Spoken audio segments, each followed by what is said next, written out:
यहाँ बैठी है उस हैवान की माँ जिसने 3 मासूमों को उतार दिया मौत के घाट।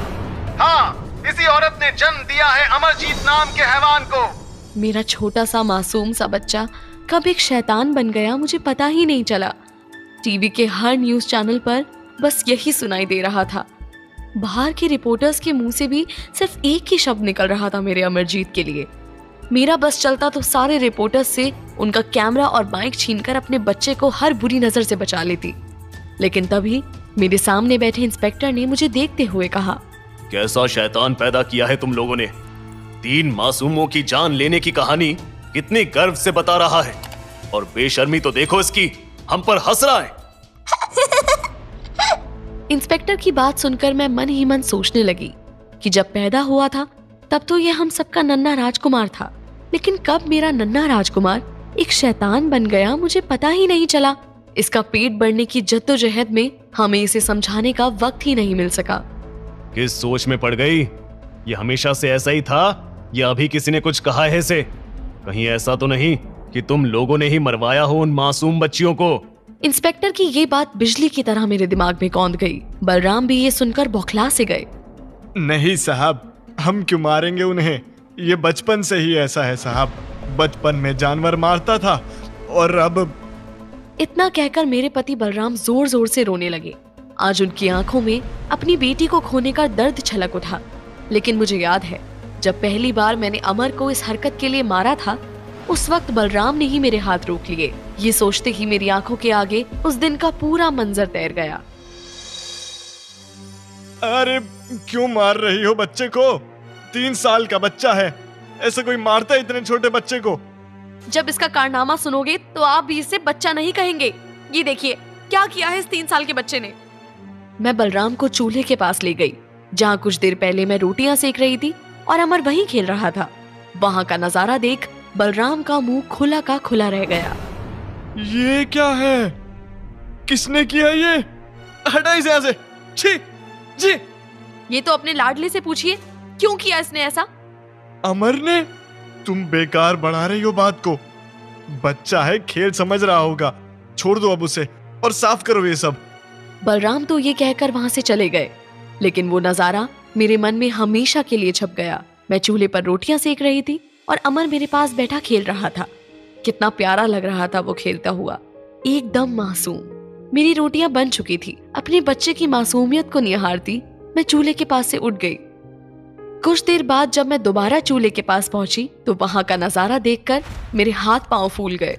चूल्हे के पास चींटों का ढेर पड़ा हुआ था, मरे हुए चींटों का ढेर, और मेरा 3 साल का मासूम बेटा पत्थर से एक और चींटा बेरहमी से कुचल रहा था। पल भर पहले ही मैं उसकी मासूमियत को निहार रही थी और अगले ही पल मैंने दौड़कर उसके हाथ से पत्थर लिया और फेंक दिया। फिर मैंने ना आव देखा ना ताव और उस पर हाथ उठा दिया। आज तक हमने अमर को खरोश तक नहीं लगने दी थी। बलराम तो उसे इतना संभाल कर रखते थे कि उसने चलना भी और बच्चों से देर से सीखा। बलराम को डर रहता था कि चलना सिखाएंगे तो बच्चा गिर जाएगा और उसे चोट लगेगी। अमर, क्यों किया तूने ऐसा? क्या जरूरत थी इन्हें ऐसे मारने की?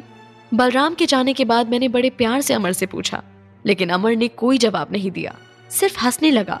और हंसी भी कोई आम हंसी नहीं, वो कुछ अलग सा ही हंस रहा था। रूह कपा देने वाली हंसी थी वो।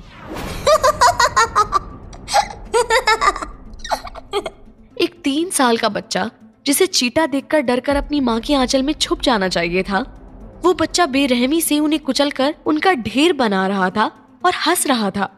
बता ना रे, क्यों मारा ये चींटे? Cream biscuit. Cream biscuit? क्या क्रीम बिस्किट चाहिए? 2 क्रीम बिस्किट।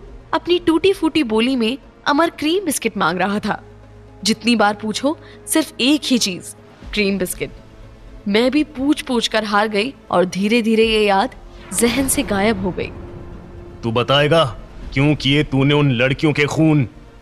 इंस्पेक्टर साहब का ये सवाल मुझे उस खौफनाक अतीत से एक खौफनाक हकीकत में ले आया। साहब, मैंने आपको बताया ना, ये क्रीम बिस्किट लिए बिना नहीं बताएगा कुछ। साले तुम दोनों माँ बेटे पागल हो क्या?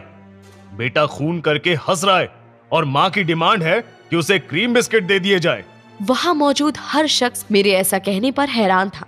एक अपराधी, वो भी एक कातिल की माँ, पुलिस से क्रीम बिस्किट मांगे जा रही थी।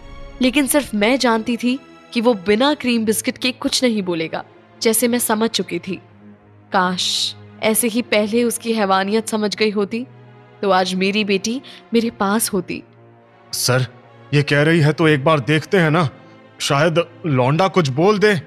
ले आ जाके क्रीम बिस्किट, साला अलग ही कातिल पकड़ा है ये।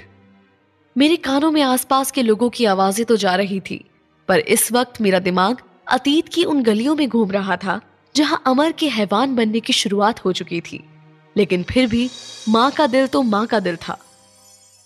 अमर सिर्फ 4 साल का था जब एक दिन मेरी सास दौड़ी दौड़ी मेरे पास आई। उनके चेहरे का रंग उड़ा हुआ था, जैसे कोई भयानक मौत देखकर आई हो। पारुल, क्या हुआ माँ जी? आप इस तरह यहाँ? सब ठीक है ना? तू चल मेरे साथ। माँ जी क्या हुआ? अमर ठीक तो है ना? उसे कुछ हुआ है क्या? तू बस चल मेरे साथ। इन शब्दों के अलावा उन्होंने और कुछ नहीं कहा। मैं भी भागते हुए उनके साथ गई, पर घर की तरफ न जाकर वो मुझे खेतों की तरफ ले गई। वहां पहुंचकर मैंने जो देखा, मेरे तो होश ही उड़ गए। अमर, क्या हुआ बेटा? ये कैसे बैठा है तू? उस खेत में मेरा मासूम सा बेटा जमीन पर बैठा हुआ अपने नए सफेद कुर्ते पे हाथ फेर रहा था। तभी मेरी नजर उसके कुर्ते पर लगे लाल धब्बों पर गई। हे भगवान, ये इतना गंदा कैसे कर लिया तूने कुर्ता?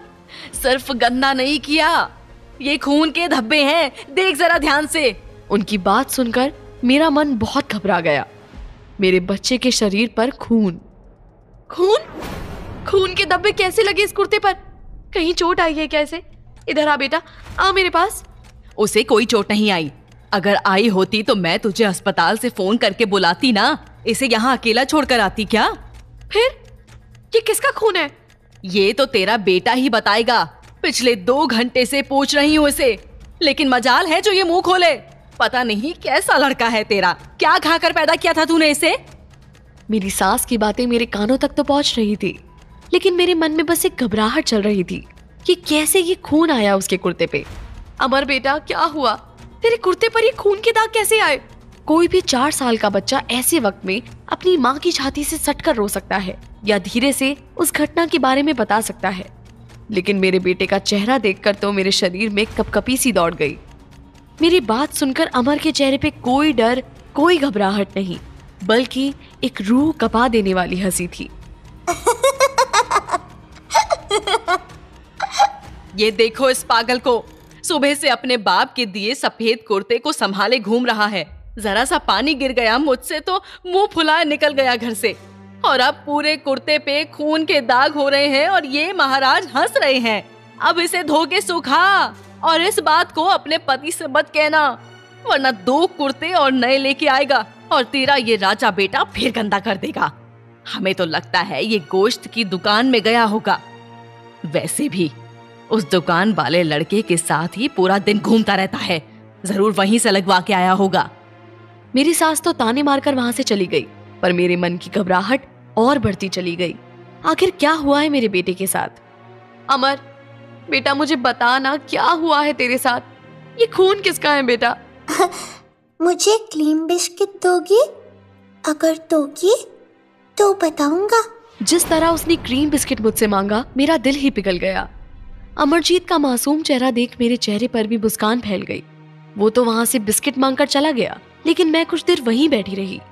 भले वो खून जैसा सासू माँ कह रही थी वैसा ही लगा होगा, पर अपने बेटे को उस हालत में देख मेरी घबराहट जरा भी कम नहीं हुई। इसलिए मैं सीधे हनुमान मंदिर की तरफ चल पड़ी। हनुमान जी की कृपा ने ही अमरजीत को मेरी झोली में डाला था। दर्शन करके लौटते वक्त मैंने अमर के लिए बिस्किट खरीद लिया और जल्दी जल्दी घर पहुंची। जैसे ही मैं घर के दरवाजे पे पहुंची, मेरे कानों में एक चीख पड़ी। घर का दरवाजा चौपट था और मेरी सासू माँ भी कहीं नहीं दिख रही थी। घबराकर मैंने अमर को आवाज लगाई, अमर बेटा, माँ आ गई, कहाँ है बेटा? कोई भी जवाब ना पाकर मेरे दिल में एक अजीब सी बेचैनी होने लगी। मैं भागकर घर के पीछे के आंगन में पहुंची, लेकिन ना ही वहां मुझे कोई दिखा, ना ही कोई आवाज आ रही थी। लेकिन तभी अचानक मैंने देखा कि मेरा बेटा पीछे से चला आ रहा था। अमर, कहाँ था बेटा? तू इतनी जोर से चीखा? मैंने झट से अपने बेटे को गले से लगा लिया। बोल ना बेटा। नहीं, कुछ नहीं। उसके मुंह से ये शब्द सुनकर मेरी जान में जान आई। फिर मुझे ध्यान आया कि इस घबराहट में अमर के लिए जो क्रीम बिस्किट मैं लाई थी वो तो कमरे में ही गिर गया था। चल बेटा, मैं तेरे लिए बिस्किट ले आई, आजा। हाँ, क्रीम बिस्कुट। उसकी मुस्कान देखकर मेरी घबराहट थोड़ी कम हुई। उसने 2 बिस्कुट खाए और मैं चुपचाप उसके मासूम चेहरे को देखती रही। तभी अचानक ही अमर ने कहा, माँ, तुमने मुझे बिस्किट दिया ना, अब मैं तुम्हें कुछ बताता हूँ। मैं तो भूल ही गई थी कि ये बिस्किट उसने क्यों मांगा था। अमर के कहते ही मुझे याद आया। हाँ बेटा बता, वो खून कैसे लगा था? आओ, मैं सीधा तुम्हें दिखाई देता हूँ ना।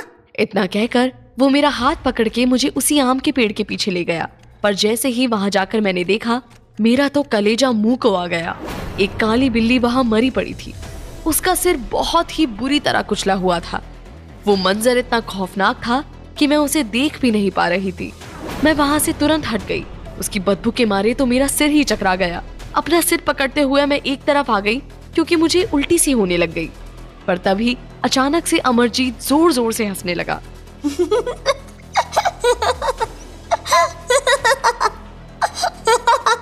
इस मरी हुई बिल्ली के पास तू क्या कर रहा था अमरजीत?